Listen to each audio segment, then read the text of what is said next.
kang iman sapa alladzina limah talafu lima maring perkara ikhtalafu kang persolayan sapa alladzina fi ing dalem minal bayani saking penjelasan al haqi kang hak biidni kelawan idine Allah ai bi iradatihi tegese kelawan kersane Allah.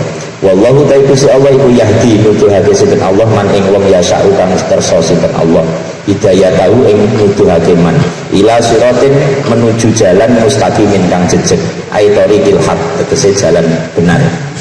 Oh niki intine ngeten tak bacakan.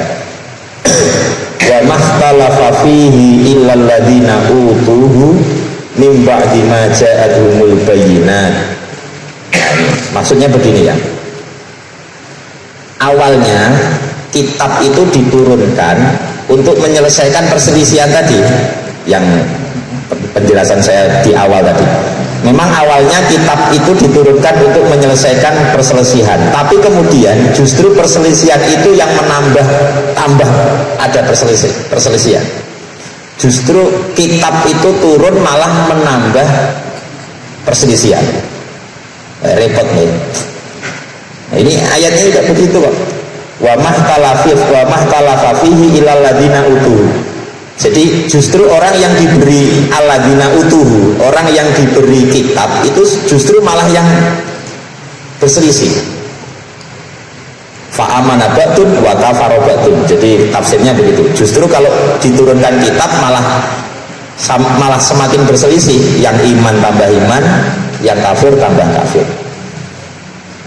Bagian bainahu. Karena memang dia lacuk atau sesat. Jadi kesimpulannya begitu ya. Ini dalam ayat yang pertama itu alif lam mim dzalikal kitabul la raiba fihi hudal lil muttaqin. Dzalikal kitabul la raiba fihi. Kitab itu tidak diragukan lagi. Maksudnya kitab Quran itu tidak diragukan lagi. Hudal lil muttaqin. Kitab Quran itu menjadi hidayah. Jadi di ayat pertama Al-Baqarah, Quran disetatuskan sebagai hidayah, hudal lil muttaqin. Jadi Quran menjadi hidayah. Tapi di ayat ini wa mahtalafa fihi illal ladina utuhu mim ba'di ma ja'atuhumul bayyinat. Jadi justru yang diberi kitab setelah itu malah semakin berselisih, semakin jauh dari agama. Ayo, jenengan nyimpulnya terus piye? Di ayat yang dulu Quran sebagai hudal lil muttaqin, di ayat yang ini justru ketika diturunkan kitab malah semakin berselisih, bertentangan. Jadi semakin bertentangan dengan Islam.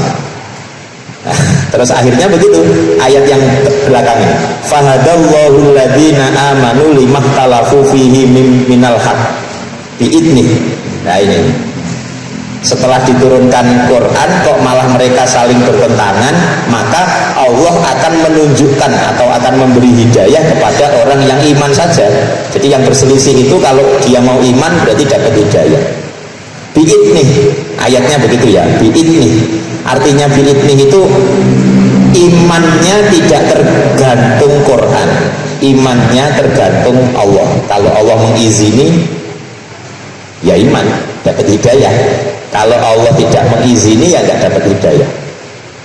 Nah itu. Maka untuk menggabungkan dengan ayat yang awal dulu hudal lil muttaqin, jadi kesimpulannya begini. Hidayah itu terserah Allah. Wallahu yahdi may yasha'u ila siratal mustaqim. Hidayah itu terserah Allah. Tapi untuk menuju hidayah itu ada sebab. Ya, kesimpulannya nggak. Sebabnya apa? Satu, mempelajari Quran karena Quran sebagai hudal lil muttaqin. Dua, doa karena dalam surat Fatihah kita sudah disuruh ihdinas siratal mustaqim, tunjukkan kami jalan yang lurus, maksudnya Islam. Nah itu berarti secara usaha ikhtiar kita itu tetap disuruh ikhtiar. Sebetulnya secara ikhtiar kita disuruh ikhtiar, tapi secara hak veto Hidayah itu mutlak murni dari Allah. Hidayah wallahu yahdi may yasha, terserah Allah. Hidayah itu terserah Allah, tapi untuk menuju hidayah itu ada ikhtiar, ada sebab. Jadi sebab-sebabnya apa? Ya mempelajari Quran, mempelajari agama, ad-din, termasuk doa, macam-macam.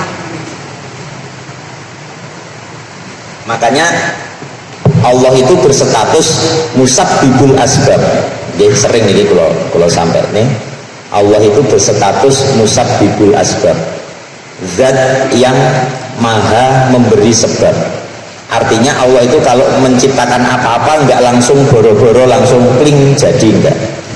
Kalau mau menciptakan dapat hidayah nggak langsung boro-boro dapat hidayah kling, enggak. Tapi ada sebab. Ada kalanya sebabnya itu karena teman, ada kalanya dapat informasi lewat HP akhirnya senang dengan Islam, ada kalanya kayak Sayyidina Umar, adiknya baca Quran, beliau dengar terus tertarik, akhirnya dapat hidayah. Ada kalanya lewat doa, doanya orang tuanya, doanya kakaknya, adiknya, doanya saudaranya, yaitu ihdinas siratal mustaqim. Nah, macam-macam. Tapi semuanya itu adalah hanya sekedar sebab. Tetap yang menentukan siapa dapat hidayah adalah Allah. Nah ini makanya di ayat di sini begitu. Yang terakhir tadi, wallahu yahdi may yasha'u ila siratim mustaqim. Allah akan memberi hidayah may yasha kepada orang yang beliau kehendaki. Ya terserah Allah siapa yang beliau kehendaki. Nah itu kayak ceritanya Nabi, doanya kurang apa Nabi itu? Mendoakan, ya Allah mudah-mudahan dua orang yang kejam, Abu Jahal dengan Sayyidina Umar, orang-orang yang sama kerasnya, mudah-mudahan keduanya masuk Islam.